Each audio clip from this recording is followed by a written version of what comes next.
Halo semua, Shalom. Saya Efrosina Tesalonika Triburi dengan NPM 2040704026 dari Prodi S1 Kebidanan Lokal B1 semester 3. Saat ini saya akan menjelaskan hasil resum saya mengenai evidence-based practice. Jadi, apa itu evidence-based practice dan apa bedanya evidence-based dan evidence-based practice?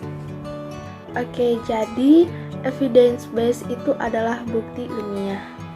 Sedangkan evidence-based practice itu adalah segala bentuk pelayanan atau asuhan dari tenaga kesehatan kepada pasien. Jadi evidence-based practice ini terdapat good practice dan EBP.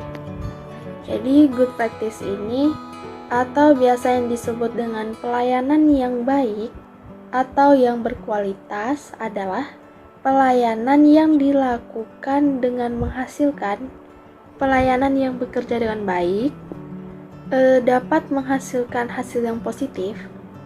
Dengan demikian, kita layak mendapatkan status rekomendasi. Good practice ini sangat bermanfaat sekali bagi pasien. Good practice ini juga sangat mendukung kesejahteraan anak-anak.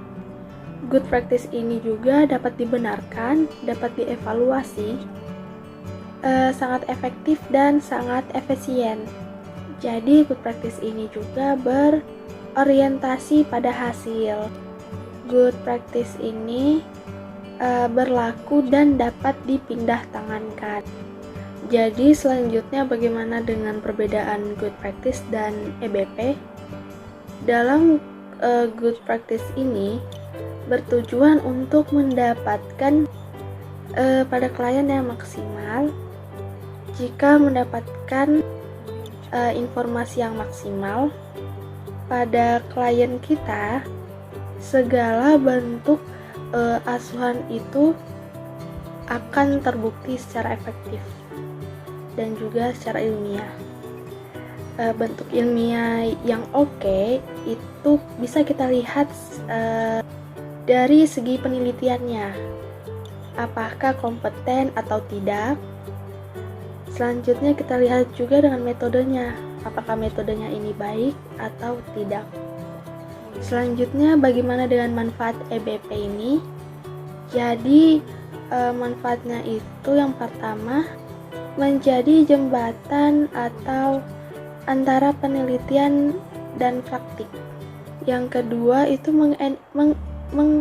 mengeliminasi penelitian dengan kualitas penelitian yang buruk.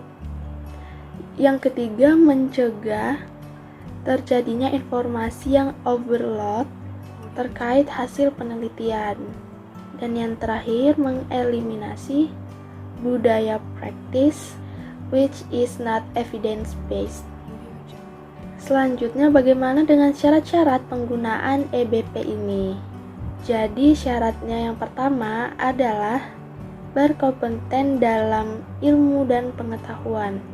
Yang kedua itu bisa mengkaji dan bisa mengidentifikasi kebutuhan klien. Yang ketiga, empati terhadap kebutuhan wanita. Yang keempat, komunikasi secara efektif. Yang kelima, mampu melakukan refleksi terhadap asuhan yang telah diberikan. Yang keenam, itu mampu mengembangkan asuhan.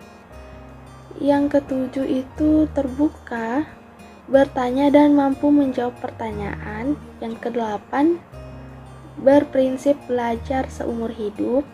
Selanjutnya berprinsip berusaha memperoleh informasi.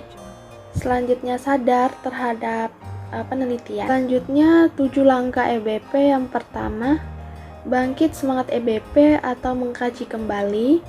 Yang kedua, pertanyaan EBP harus dijawab. Yang ketiga, cari dan buktikan relevansi yang kita dapatkan atau referensi yang kita dapatkan. Yang keempat, menilai bukti secara kritis. Yang kelima, integrasikan bukti. Yang keenam, ada mengevaluasi hasil dari bukti. dasar perubahan. Dan yang terakhir adalah tentukan hasil dari perubahan EPB tersebut. Sekian dari saya memaparkan materi resume mengenai evidence based practice. Kurang dan lebihnya mohon dimaafkan. Terima kasih. Shalom dan selamat malam.